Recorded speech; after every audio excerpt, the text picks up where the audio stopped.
My name is Noel, pastor of the First Baptist Church of Nacogdoches.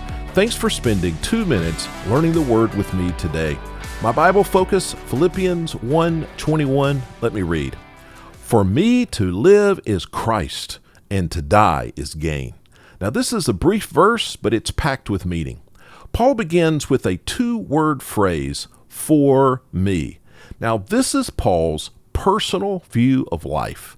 This is the lens through which he looked at every circumstance of his life, the good times and the comforting times, but also the difficult and the painful times, and Paul certainly experienced both. So this is Paul's personal view of life, but it's more than that. It is also the model view for life. This is the lens through which all of us should look at the events and circumstances of our own lives. Now, it's important to know here that Paul has considered or is considering life or death.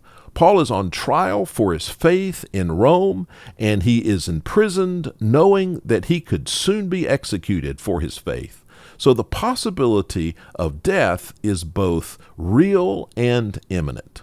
So with that in mind, Paul says 2 things. First, he says that if he were to go on living, and he elaborates on this in the next verses, if he were to be allowed to live, then that would be a very good thing because it would provide more opportunities for him to serve and honor Christ.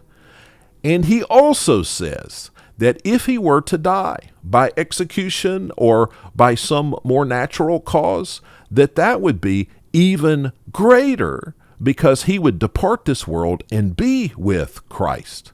Now, he concludes in the next verses that on balance, he would prefer to remain alive, specifically because there were people who needed his help.